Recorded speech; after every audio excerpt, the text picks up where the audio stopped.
नमस्कार तथा स्वागत छ सम्पूर्ण साथीहरूलाई मेरो युट्युब च्यानलमा। म आज पनि तपाईँहरू समक्ष नयाँ भिडियो लिएर आएको छु। आजको भिडियो विशेष गरी माइक्रोसफ्ट वर्ड सबैभन्दा पहिलो ट्याब अथवा एकदमै धेरै इम्पोर्टेन्ट फङ्सन्सहरू भएको ट्याब होम ट्याबको बारेमा हुनेछ। माइक्रोसफ्ट वर्ड ओपन गरिसकेपछि यस्तो खालको विन्डोज देखा पर्छ र अहिले हामी डिफल्ट रूपमै होम मेनुभित्र छ।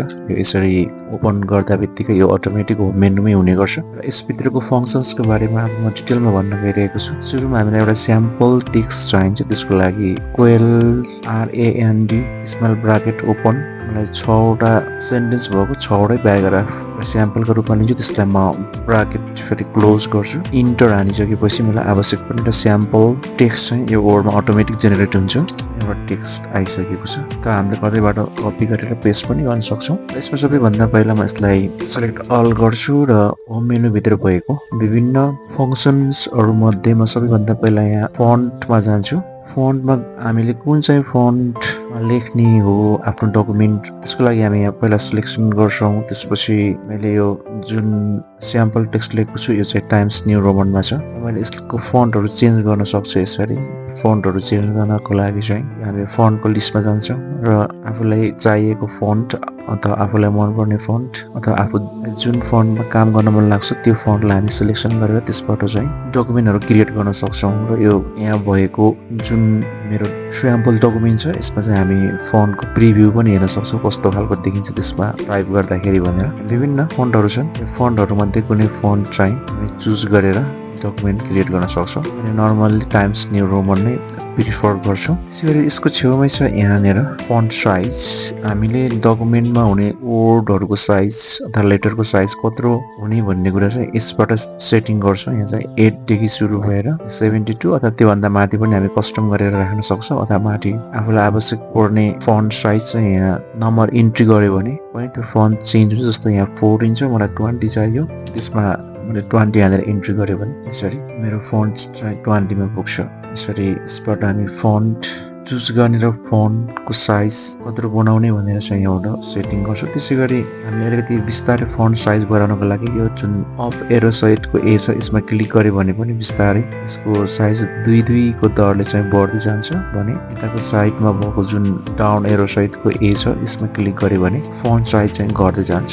त्यसै गरी कन्ट्रोल B अथवा यहाँ सर्टकट देखाइरहेको छ, यहाँ मैले माउसको एरो लगाउँदाखेरि कन्ट्रोल B अथवा यसको काम चाहिँ टेक्स्टलाई बोल्ड गर्ने हो। यसलाई हामीले आफूलाई आवश्यक पर्ने पार्टहरू मात्र यसरी सिलेक्सन गरेर पनि बोल्ड गर्न सक्छौँ। यसरी यहाँ बोल्ड भएको छ र यसलाई फेरि अनबोल्ड गर्नलाई नर्मल टेक्स्टमा लैजानलाई हामी फेरि त्यसमा क्लिक गर्छौँ। त्यसै गरी यो आईको काम चाहिँ कन्ट्रोल आईबाट पनि सर्टकट की हो यसको। यसबाट टेक्स्टलाई इटालिक्स बनाउनु पर्यो गर्छौँ भने यो युको चाहिँ काम अन्डरलाइन, यसलाई हामी कन्ट्रोल युबाट पनि काम गर्न सक्छौँ। र अन्डरलाइनको चाहिँ साइज अथवा स्टाइलहरू कस्तो कस्तो हुने भनेर यहाँ मोडिफाई गर्नको लागि चाहिँ यहाँ सानो ड्रप डाउन एरो छ, यसबाट हामी फरक फरक खालको अन्डरलाइन युज गर्न सक्छौँ।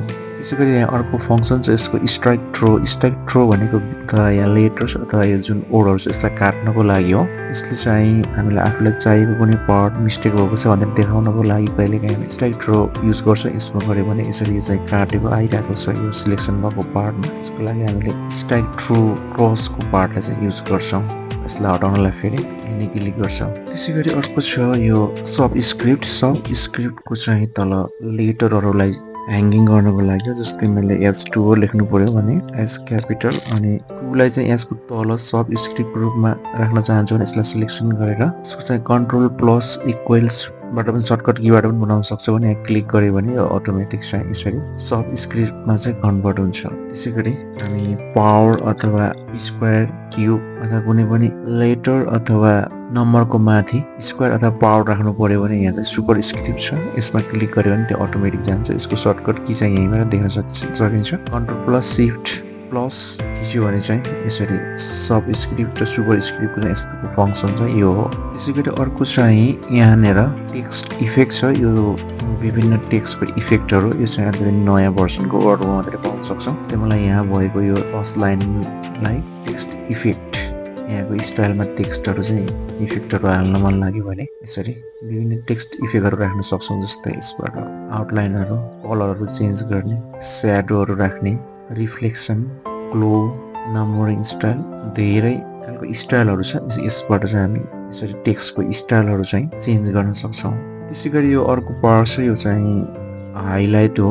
यसबाट हामीले कुनै पनि लाइनहरूलाई हाइलाइट गर्नको लागि चाहिँ प्रयोग गर्छौँ। जस्तै मैले यो लाइनलाई हाइलाइट गर्न चाहन्छु, यसमा क्लिक गर्छु। यसमा अहिले पहेँलो कलरमा हाइलाइट भएको छ। यसमा अन्य विभिन्न कलरहरू पनि छन्। यसबाट पनि हामी कलरहरू चेन्ज गरेर हाइलाइट गर्न सक्छौँ। यसरी यसबाट हाइलाइट हुन्छ र यसलाई चाहिँ रिमुभ गर्नको लागि नो कलरमा गएर नै फेरि यसको हाइलाइट पनि हटाउन सक्छौँ। त्यसै गरी सानो एमा रेड कलर देखाइरहेको छ, यो चाहिँ फन्टको कलर कस्तो राख्ने भन्ने अटोमेटिक चाहिँ यो ब्ल्याक आएर बसेको छ। हामीलाई फरक खालको फन्टहरूमा चाहिँ लेख्न मन लाग्यो भने यहाँ फरक फन्टहरू, जस्तै म रेड कलरमा लेख्न चाहन्छु भने यसलाई चेन्ज गर्छु म रेड कलरमा। यो मेरो माथिको 2 लाइन चाहिँ रेड कलरमा चेन्ज भएको छ। आफूलाई इच्छाएको कलरमा चाहिँ यसरी यो फन्टको कलरहरू चाहिँ यसबाट विभिन्न कलरहरूमा चेन्ज गर्न सक्छौँ। यसको फङ्सन चाहिँ यहाँ छ। त्यसै गरी अर्को फङ्सन रहेको छ, यो क्यापिटल ए र स्मल ए भएको दुईवटा लेटरसँगै भएको पार्टमा यसको डाउन एरोमा क्लिक गर्नुभयो भने यसले चाहिँ केस चेन्ज गर्ने हो। त्यो भनेको चाहिँ यसले यहाँ भएको यो वर्डहरूको चाहिँ विभिन्न केसहरू चेन्ज गर्छ। यसलाई क्यापिटल स्मल त विभिन्न तरिकाले चेन्ज गर्न सकिन्छ। जस्तै सेन्टेन्स केसमा छ अहिले त सेन्टेन्स लेख्ने स्टाइलमा लेखिएको छ र यसलाई मैले लोअर केसमा क्लिक गरेँ भने यहाँको सम्पूर्ण लेटरहरू चाहिँ स्मल लेटरमा चेन्ज हुन्छ र अप्पर केस गरेँ भने चाहिँ यो सबै क्यापिटल लेटरमा चेन्ज हुन्छ। त्यसै गरी क्यापिटलाइज इच वर्ड गरेँ भने प्रत्येक वर्डको चाहिँ फर्स्ट लेटर क्यापिटल भएर आएको छ। त्यसै गरी टोगल केसमा गयो भने ठ्याक्क त्यसको उल्टो फर्स्ट लेटर चाहिँ स्मल र अन्य सबै लेटरहरू क्यापिटल हुन्छ, तर यसरी हामी नर्मली लेख्दैनौँ। र यसलाई हामीले चाहिँ सेन्टेन्स केसमै राख्छौँ, किन भन्दा हामीले प्याराग्राफ जसरी लेख्छौँ त्यो चाहिँ सेन्टेन्स केसमा बसिरहेको हुन्छ।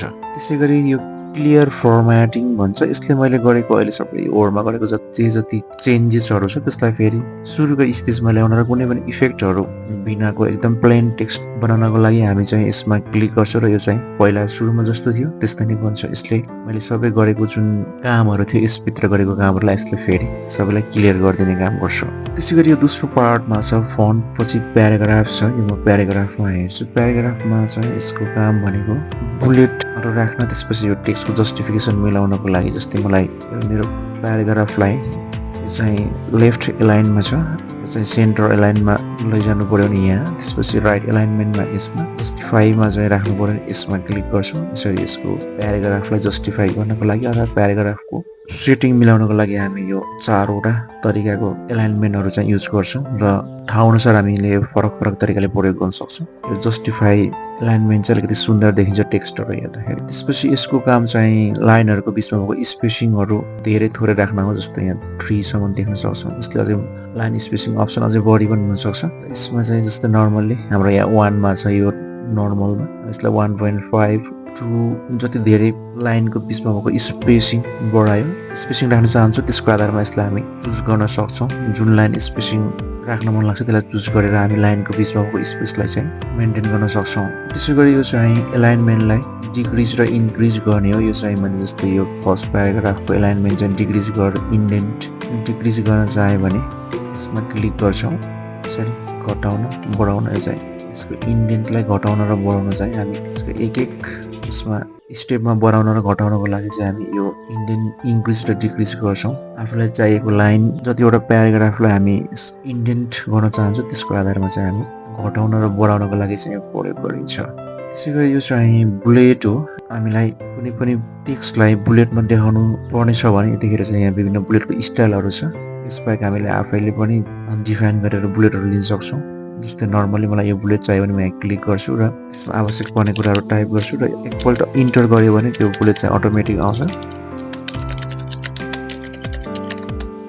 यसरी यो बुलेट हटाउनु पऱ्यो, म 2पल्ट इन्टर गर्छु, फेरि नर्मल टेक्स्टमै गइहाल्छु। यसरी यो बुलेटको काम चाहिँ यसबाट हामीले यो बुलेटहरू आवश्यक पर्ने इन्सर्ट गर्ने हो। यो बुलेट चेन्ज गर्नु मन लाग्यो भने यहाँ सबैलाई सिलेक्ट गरेर फेरि अर्को जुन बुलेट राख्न चाहेको त्यसमा फेरि क्लिक गऱ्यो भने बुलेट चेन्ज हुन्छ। जस्तै मैले यसमा चेन्ज गर्न चाह्यो भने यसरी सबै सिलेक्ट गर्नुपर्छ अनि त्यसपछि बुलेटमा गएर चेन्ज गर्ने। यो चाहिँ त्यसरी अर्को रहेको छ नम्बर र लेटरहरू। हामीलाई यहाँ विभिन्न नम्बर, त्यसपछि लेटर्स अनि रोमन नम्बर्सहरू दिएको छ। हामीलाई आफूलाई आवश्यक पर्ने नम्बरहरू चाहियो भने पनि नम्बरिङ गर्नको लागि एउटा नम्बर पेस्ट गर्छु र यसमा आवश्यक पर्ने सेन्टेन्स अथवा पोइन्टहरू लेख्छु। त्यसपछि इन्टर हान्यो भने फेरि अटोमेटिक अर्को नम्बरमा गइहाल्छ, हामी नम्बर टाइप गरेर राख्नु पर्दैन। र यसलाई पनि बुलेटलाई जस्तै चेन्ज गर्न 1 2 3 4 लाई चेन्ज गरेर एबिसिडी बनाउनु छ भने यसबाट नै हामी एबिसिडी रोमन सबै कुरामा कन्भर्ट गर्न सक्छौँ। त्यसै गरी अर्को फङ्सन रहेको छ यसमा यो मल्टी लेभल लिस्ट। यो चाहिँ एउटै लेभलभित्र फेरि सब लेभलहरू छ भने त्यसलाई हामी यो खालको बुलेटिङ अथवा यो खालको लिस्टहरू युज गर्छौँ। जस्तै यसलाई कसरी गर्ने भनेर यहाँ डिफाइन गर्नुपर्छ। जस्तै मैले यहाँ 1 अनि त्यसभित्र एबिसिडी भएको गर्न चाहन्छु। 1 बाट सुरु हुन्छ, मेरो 1 मा के नम्बरहरू छ, यसभित्र फेरि मैले एबिसिडी गरेर सब लेभलहरू छ अनि यसमा गएर फेरि मैले एमा क्लिक गर्छु र मैले त्यसपछि फेरि नम्बर 1 भित्र एबिसी गरेर 3वटा बुरा थियो। त्यसपछि फेरि मेरो नम्बर 2 छ, दुईपल्ट इन्टर हान्नुभयो भने फेरि 2 मा जान्छ र 2 भित्र पनि के फेरि सब लेभलहरू मल्टी लेभलहरू छन् भने यसमा क्लिक गरेर फेरि यसमा क्लिक गऱ्यो भने यो एबाट नै सुरु हुन्छ र दुईपल्ट इन्टर हान्यो भने फेरि अर्को नम्बरमा पुग्छ। हामी यसरी मल्टी लेभल फङ्सन्सहरू युज गर्नको लागि हामी यो ट्याब अथवा यो फङ्सन्सको युज गर्छौँ। त्यसै गरी अर्को यहाँ चाहिँ यो सेडिङ अथवा थिम कलरहरू राख्ने छ। जस्तै मलाई यो पार्टहरूलाई सेडिङ गर्न चाहन्छु भनेपछि, जस्तै मलाई कुनै कलरले यसरी राख्न चाहन्छु भनेपछि यसरी चाहिँ कलरहरू आउँछ, यसरी कलरभित्र राख्न सक्छु। यो चाहिँ हाइलाइट भन्दा अलिकति फरक हो। हाइलाइट चाहिँ ठ्याक्क लेटरभित्र अथवा सेलेक्सन गरेको पार्टभित्र मात्रै बस्छ भने त्यो सेडिङ गर्दा चाहिँ सबै पार्टमा बसेको हुन्छ। जस्तै हाइलाइटमा यतिमा मात्रै बस्छ, सबै पेजलाई नै यसरी अथवा प्याराग्राफलाई नै सेडिङ गर्दाखेरि चाहिँ यो यसरी बस्ने गर्छ। र त्यसै गरी अर्को यहाँ छ, यो चाहिँ बक्स बोर्डर्स हो। यो चाहिँ जस्तै मलाई यो प्याराग्राफलाई बोर्डरभित्र राख्नु पर्यो भने, जस्तै यहाँ चाहिँ आउटसाइड बोर्डर्स, यो चाहिँ यसरी यो मेरो टेक्स्ट चाहिँ यहाँ यो बक्सभित्र गएको छ। म यसलाई पनि बोर्डरभित्र राख्न चाहेँ भने बक्समा यसरी राख्न सक्छौँ, बोर्डर राख्न सक्छौँ प्याराग्राफभित्र। यसको चाहिँ विभिन्न अप्सनहरू छ। यो चाहिँ अल बोर्डर्स भयो। जस्तै मैले यसमा चाहिँ राइट साइडमा मात्रै बोर्डर राख्न चाहन्छु भने यसरी राइट साइडमा मात्रै बोर्डर पनि आउँछ र मैले बोर्डर हटाउन चाहेँ भने नो बोर्डर हुन्छ। जस्तै मैले फर्स्ट प्याराग्राफमा राइट बोर्डर राख्न चाहेँ, यसरी राइट भएको छ। फेरि यसमै मैले फेरि लेफ्ट बोर्डर पनि थप्छु, यसरी लेफ्ट र राइट बोर्डर आएको छ। आफूले आवश्यकता अनुसार यसरी बोर्डरहरू राख्नको लागि चाहिँ बोर्डर फङ्सन प्रयोग गरिन्छ। जस्तै यसमा मैले यो फर्स्ट यो लाइनमा मात्रै बोर्डर राख्न चाहेँ, बटममा भनेपछि यसरी अन्डरलाइन जस्तो गरेर चाहिँ यसरी बोर्डर चाहिँ आउने गर्छ। टप बोर्डर भयो भने चाहिँ माथितिर बस्छ। यसरी हामीले प्याराग्राफमा विभिन्न खालको बोर्डरहरू राख्नको लागि यो फङ्सन्सको युज गर्छौँ। म एकपल्ट फेरि यहाँ सुरुमा भएको यो पेस्ट कपी अनि पेस्ट भन्ने अप्सनमा आउँछ। हामी नर्मल्ली हामी यो यसरी कपी गरेको यसरी यसमा गएर हामी कपी गर्छौँ। यो अप्सनबाट नर्मल्ली हामीले चाहिँ कन्ट्रोल-C र कन्ट्रोल-V कपी पेस्टको फङ्सनहरू युज गरिरहेको हुन्छौँ, तर हामीले यसबाट पनि प्रयोग गर्न सक्छौँ। जस्तो मैले त्यो माथिको पार्ट कपी गरेको छु, यसमा गएर गर्दाखेरि त्यो प्याराग्राफ चाहिँ यहाँ पेस्ट भएको छ र हामीले कट गरेर पनि पेस्ट गर्न सक्छौँ। जस्तै यो पार्टलाई मैले सिलेक्सन गरेँ, त्यसपछि मैले यहाँ गएर कट गरेँ, त्यो पार्ट चाहिँ त्यहाँबाट हट्यो। मैले त्यो यहाँ लिन चाहन्छु भने त्यसपछि फेरि यसरी पेस्ट गरेँ, त्यसरी पेस्ट आउँछ। यो कपी एन्ड पेस्ट हो, कन्ट्रोल-C कन्ट्रोल-V यसको चाहिँ सर्टकट युज गरिरहेको हुन्छ। त्यसै गरी अर्को चाहिँ फर्मेट पेन्टर छ। फर्मेट पेन्टर एउटै खालको फिचरहरू सबै टेक्स्टमा युज गर्नु पर्दा हामी चाहिँ यो फर्मेट पेन्टरको युज गर्छौँ। जस्तै मलाई यो लाइनमा जस्तै यो बोल्ड छ, त्यसपछि यो चाहिँ हाइलाइटेड छ, मलाई सबै यस्तै खालको फिचरहरू चाहिँ माथिको यो फर्स्ट लाइनमा चाहियो भने मैले चाहिँ के गर्छु भन्दा यो पार्टलाई सिलेक्सन गरेर फर्मेट पेन्टरमा क्लिक गर्छु र मैले त्यही जस्ताको तस्तै फिचर चाहिँ म माथि युज गर्न चाहन्छु भनेपछि यो अटोमेटिक त्यो फर्मेट चाहिँ पेन्टर हुन्छ। र सिङ्गल क्लिक गऱ्यो भने यो फर्मेट पेन्टर एकपल्ट मात्रै कपी हुन्छ। हामी फर्मेट पेन्टरमा दुईपल्ट क्लिक गऱ्यो भने हामीले चाहिँ एकदमै धेरै ठाउँहरूमा फेरि पनि त्यो युज गर्न सक्छौँ। जस्तै मेरो फर्मेट पेन्टर त्यही बसिरहेको छ, जुन खालको मैले फर्मेट कपी गरेको थिएँ मैले सबै ठाउँमा यसरी लगाउन सक्छु। डबल क्लिक गरेर सिङ्गल क्लिक गरेर चाहिँ एकपल्ट मात्रै कपी हुन्छ, एक ठाउँ मात्रै यसलाई कपी गर्न सक्छौँ भने डबल क्लिकबाट हामीले आफूले चाहेको जति ठाउँमा चाहिँ फर्मेटलाई युज गर्न सक्छौँ। कहिलेकाहीँ एउटै खालको टेक्स्टहरू अथवा टाइटलहरू अथवा टेक्स्टमा भएको फिचरहरू अन्य ठाउँमा पनि लगाउनु पर्यो भने चाहिँ हामी यसरी फर्मेट पेन्टरको युज गर्न सक्छौँ। त्यसै गरी अर्को फङ्सन रहेको छ यो सर्टिङको, A देखि Z सम्म सर्टिङ गर्ने अप्सन दिएको छ। यसको लागि चाहिँ सर्टिङ भनेको यसले हामीलाई चाहिँ दिएको टेक्स्ट ओर नम्बरहरूलाई चाहिँ आफूले चाहे अनुसार सर्ट गरेर राख्ने हो। जस्तै मैले यो वर्डहरूलाई सर्ट गर्न चाहन्छु अल्फाबेटिकल अर्डरमा भनेपछि यहाँ क्लिक गरिसकेपछि यसलाई यो टेक्स्ट हो, यहाँ टेक्स्ट अथवा नम्बर डेट केलाई सर्ट गर्ने हो त्यो चाहिँ हामीसँग अप्सन आउँछ। यो चाहिँ टेक्स्ट भएको भएर मैले टेक्स्टमा क्लिक गर्छु। एसेन्डिङ अथवा डिसेन्डिङ मैले चाहिँ एसेन्डिङमा राख्ने अथवा डिसेन्डिङमा राख्ने भनेर चुज गर्छु अप्सन।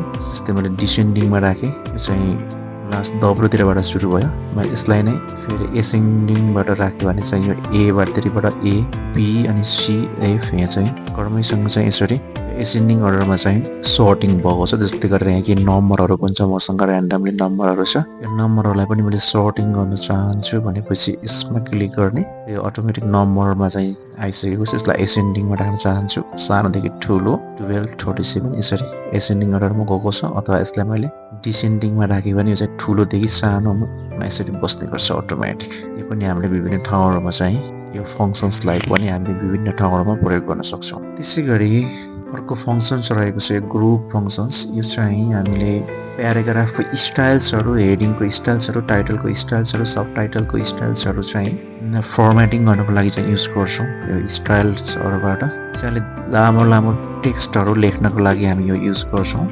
जस्तै उदाहरणको लागि यो इन्ट्रोडक्सन भन्ने चाहिँ यो अहिले माथि हेडिङ टु स्टाइलमा आइरहेको छ। मैले यसलाई चाहिँ राइट क्लिक गरेर मोडिफाई गरेर चाहिँ यसको हेडिङ टु भन्ने चाहिँ लेबल लगाएको छु। यसको चाहिँ फन्ट टाइम्स न्यू रोमन छ, त्यसै गरी यसको फन्ट साइज 12 छ। अनि यसको फर्मेटमा हेर्दाखेरि सेन्टर अलाइनमेन्ट भएको छ। त्यसै गरी आउटलाइन लेभल चाहिँ 1 छ। यसको स्पेसिङ स्पेसल केही पनि इन्डेन्टहरू केही पनि छैन। अनि यो चाहिँ आफ्टर बिफोर चाहिँ 18 क्विटीमा छ र यसको चाहिँ लाइन स्पेसिङ चाहिँ डबल छ। यति सेटिङ गरिसकेपछि मलाई मेरो डकुमेन्टको प्रत्येक हेडिङलाई यसरी नै बनाउनु छ भनेपछि मैले यहाँ क्लिक गर्छु। त्यसपछि मैले यही खालको हेडिङ जहाँ जहाँ राख्न पर्ने हो त्यहाँ गएर क्लिक गर्दाखेरि चाहिँ त्यही नै हेडिङ आउँछ। जस्तै मैले उदाहरणको लागि यहाँ एउटा कुनै हेडिङ थपेँ र मैले यसमा पेज 2 मा क्लिक गर्दा बित्तिकै त्यो चाहिँ माथिको हेडिङको स्टाइल चाहिँ त्यहाँ अटोमेटिक कपी भएर आउँछ र त्यो माथिकै जुन H2 को स्टाइल मैले जसरी मोडिफाई अथवा जसरी सेटिङ गरेको थिएँ त्यो चाहिँ अटोमेटिक यहाँ बस्छ। यसरी यसको काम चाहिँ यसरी राख्छौँ। यसरी हामीले हेडिङ अनि प्याराग्राफ सबैलाई यसरी नै एउटा प्याराग्राफ सेटिङ गरेर अन्य प्याराग्राफहरूमा त्यही स्टाइलमा क्लिक गर्दै गर्दै गयो भने, जस्तै यो प्याराग्राफ जुन स्टाइलमा छ तलको प्याराग्राफ पनि त्यही स्टाइलमा लेख्नु छ भने त्यही स्टाइलमा क्लिक गर्छु। जस्तै यहाँ चाहिँ अहिले नर्मल यो मेरो माई प्याराग्राफ भन्ने स्टाइलभित्र बसिसकेको छ। अनि थप्ने नयाँ प्याराग्राफमा पनि यही फिचरहरू चाहियो भने म माथि त्यसमा क्लिक गरेँ भने चाहिँ त्यो अटोमेटिक यही प्याराग्राफसँग एलाइनमेन्ट भएर अथवा यसमा जुन तरिकाले सेटिङ भएको छ त्यो अटोमेटिक त्यसमै सेटिङ भएर जान्छ। यसमा यति मात्रै गरौँ। अब त्यसै गरी अर्को फङ्सन रहेको छ फाइन्ड एन्ड रिप्लेस। हामी यसमा फाइन्डमा हेऱ्यो भने जस्तै मैले फाइन्ड गर्न चाहेको ओर हेर्छु र त्यसपछि रिडिङ हाइलाइट अल गरिसकेपछि यहाँ जहाँ जहाँ भिडियो भन्ने ओर छ त्यसलाई अटोमेटिक हाइलाइट गरिदिएको छ। हामीलाई कुनै पनि ओर्ड अथवा कहिलेकाहीँ यहाँ सेन्टेन्सहरू चाहिँ पत्ता लगाउनु पऱ्यो, खोज्नु पऱ्यो त्यो होल डकुमेन्टभित्र भनेपछि यसले चाहिँ अटोमेटिक रूपमा चाहिँ यसरी हाइलाइट गरेर देखाइदिने गर्छ। कुनै स्पेसल इन्फर्मेसन अथवा स्पेसल सेन्टेन्स ओर्डहरू खोज्दाखेरि यसले एकदमै सजिलो हुन्छ लामो टेक्स्टहरूमा। त्यसै गरी अर्को चाहिँ रिप्लेस भन्ने छ। मलाई यहाँको जस्तै यी पार्टहरू चाहिँ रिप्लेस गर्नु छ। भिडियोलाई मैले चाहिँ अडियोसँग रिप्लेस गर्नु छ भने जस्तै यहाँ म रिप्लेस मात्रै गएँ, रिप्लेसमा गएँ भने यसले पहिलो फाइन्ड गरेँ यसलाई रिप्लेस गर्ने कि नगर्ने भनेर सोच्छ। त्यसलाई नगर्ने भए म नेक्स्टमा फाइन्ड नेक्स्टमा जान्छु। यसले अर्कोमा यहाँ अर्कोमा गएको छ र यसलाई मैले रिप्लेस गर भन्छु, त्यो चाहिँ अडियोमा रिप्लेस भयो। त्यसपछि अर्को भिडियोमा पुगेको छ। यसले चाहिँ फाइन्ड नेक्स्ट गर्दाखेरि यहाँ अर्को तल देखाइरहेको छ। यसरी मैले यसलाई रिप्लेस गर्न चाहेँ भने यसरी यो चाहिँ रिप्लेस गर्छु, नचाहेको चाहिँ यहाँ तल देखाएको छ। र सबै एकैपल्टमा रिप्लेस गर्न चाहनुहुन्छ भने रिप्लेस अल क्लिक गर्नुभयो भने चाहिँ सबै नै भिडियो जति चाहिँ अडियो भएको छ यसरी रिप्लेस गर्नको लागि चाहिँ हामी प्रयोग गर्छौँ। यसभित्रको मुख्य फङ्सन्सहरू चाहिँ यी नै हुन्। होम ट्याबभित्र यति धेरै फङ्सनहरू हुने गर्छ। विशेष गरिकन एकदमै इम्पोर्टेन्ट सेट अफ इम्पोर्टेन्ट फङ्सन्सहरू चाहिँ होम ट्याबभित्र छ र अन्य ट्याबहरूको बारेमा पनि म भिडियो लिएर आउनेछु, हेर्दै गर्नुहोला। र यो भिडियो पहिलोपल्ट हेर्दै हुनुहुन्छ मेरो च्यानलमा भने लाइक, कमेन्ट र सब्सक्राइब गर्न पनि नबिर्सिनुहोला। हस्त धन्यवाद, नमस्कार।